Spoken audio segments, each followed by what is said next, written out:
Welcome, College Hoops fans, to the 2K Sports Season Preview Show. We're glad to have you along for what's sure to be another outstanding season of college hoops action. I'm Greg Gumbel, and with me at the anchor desk, my partner, Clark Kellogg. We're ready to give you a look ahead to all the ups and downs of the upcoming season, so let's get the ball rolling with the best teams in the nation in the very first Top 25 poll of the season.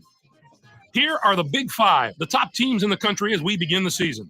The Villanova Wildcats come in as the number one ranked team, followed by Oregon State, Florida, USC, and Texas Tech. What do you think of the top five teams going into the year, Clark? Those are some terrific teams, Greg. And the thing I find most fascinating about the top five is the number of contrasting styles we see here. These teams couldn't be more different. And I love when we have that kind of diversity at the top of the poll. Villanova is in the catbird seat to start the season, sitting pretty in the number one spot. They've got a whole crew. Oregon State is in the number two spot. They bring back four starters, and that should... Florida comes in as number three. They had a wonderful year last season, finishing with 23 wins. That 20-win plateau is one of those benchmarks in college hoops that immediately classifies you as an elite team. So they're going to have a tough act to follow. USC starts the year as the fourth-ranked team. They carry over three starters from last year, so there shouldn't be too much of a learning curve for this team. Yeah, they've got the core of that team coming back, and that's going to be huge for them. There won't be much of the filling out process that so many other teams will have to work through early in the season. Texas Tech. Here's the next group of teams in our preseason top 25. What's your impression of that set of teams? The upside of these teams far outweighs the downside. The California Golden Bears, the number 15 team, have stirred up a lot of talk in the offseason. The Georgetown Hoyas, the number 14 team, have also generated a lot of interest. What do you think of this collection? I think there were a few teams that were slighted and should probably be in the top 25 ahead of some of these teams. But I'll hope. The Colorado Buffaloes, the number 24 team, could be one to watch. They rolled to second place in their conference last year in the regular. The Washington Huskies, there was no shortage of movement. The Providence coach is one of the hires that drew a lot of media attention. The Providence Friars have a lot of fans. The NC State coach also made a move to a new school, and that's generated. We've come to the part of the show when we look at the top players in the nation and unveil the list of our preseason All-Americans. There before you are the 5 first-team All-Americans as we begin the season, and what a list. The Oklahoma State Cowboys are pinning their hopes as next up is a player that's... Let's move. And finally, let's move on to the second-team All-Americans. Not such a bad...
Welcome to the 2K Sports Studios. I'm Greg Gumbel, along with my partner Clark Kellogg.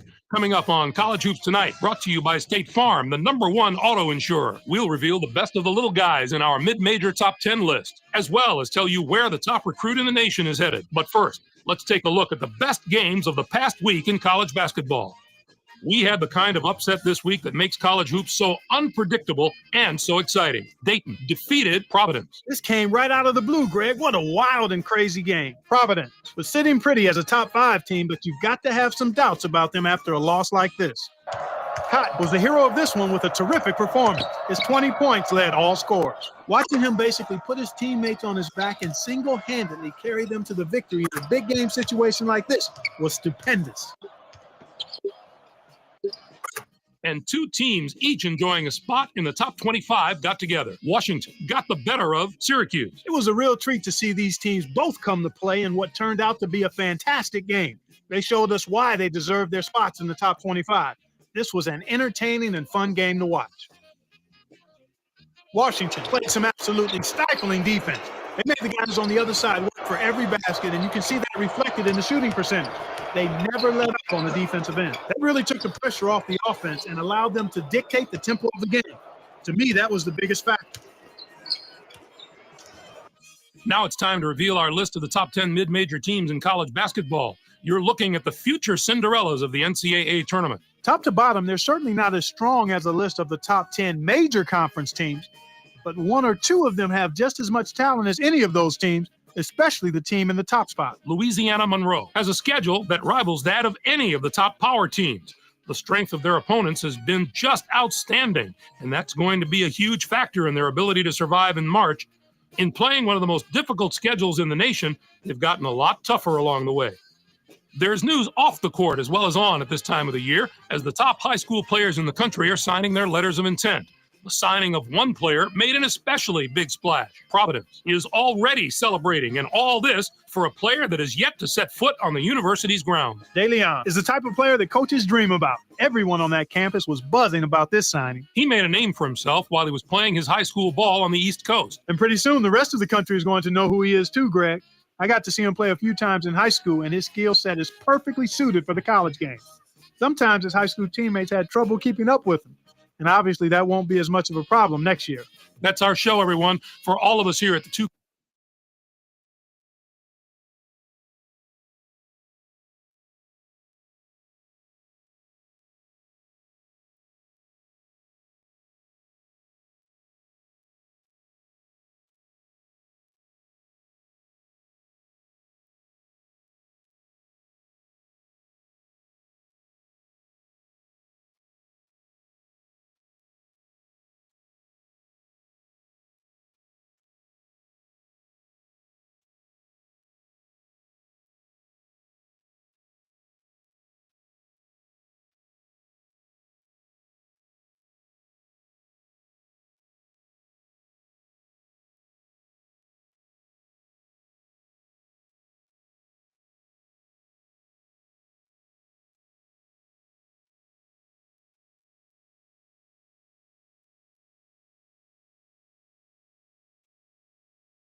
Welcome to the 2K Sports Studios. I'm Greg Gumbel, along with my partner Clark Kellogg. Coming up on College Hoops Tonight, brought to you by State Farm, the #1 auto insurer. We'll recap the biggest games of the week, as well as tell you where the top recruit in the nation is headed. But we begin with a special player who was an easy choice as our player of the week in college basketball.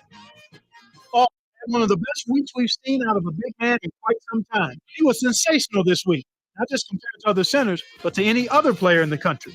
No argument here. He was red hot with a total of 68 points. He simply could not be stopped. His touch around the basket was so silky, it had to make you think of some of the college game's great all-time scorers. I think we're going to see a few records in this young man's hand by the time all is said and done, if this week is any indication.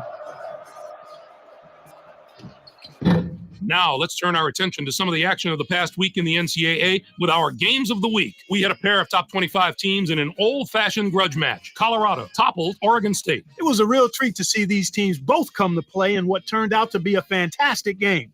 They showed us why they deserved their spots in the top 25. This was an entertaining and fun game to watch. Colorado was deadly from long range. Their three-point shooting made a huge difference.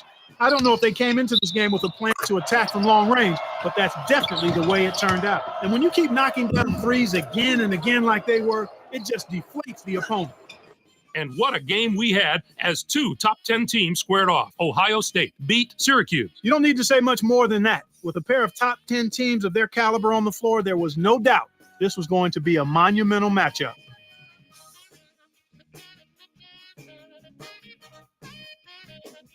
Cunningham was a man possessed. His 23 points led all scorers. Watching him basically put his teammates on his single-handedly carry them to the victory in a big game situation like this was stupendous. There's just as much action in the living room as there is in the locker room at this time of year as college coaches make their pitch to high school stars around the nation in the hope of finding a special player that'll push their program to the next level. UCLA is already celebrating, and all this for a player that is yet to set foot on the university's grounds. McClinton is the type of player that coaches dream about. Everyone on that campus was buzzing about this signing. He's famous for his high school exploits on the courts of San Francisco. And pretty soon, the rest of the country is going to know who he is too, Greg. I got to see him play a few times in high school, and his skill set is perfectly suited for the college game. Sometimes high school teammates had trouble keeping up with him, and obviously that won't be as much of a problem next year. That'll do it for us here in the studio. For my partner, Clark Kellogg, I'm Greg Gumbel. Thanks for watching College Hoops Tonight, brought to you by State Farm, the #1 auto insurance.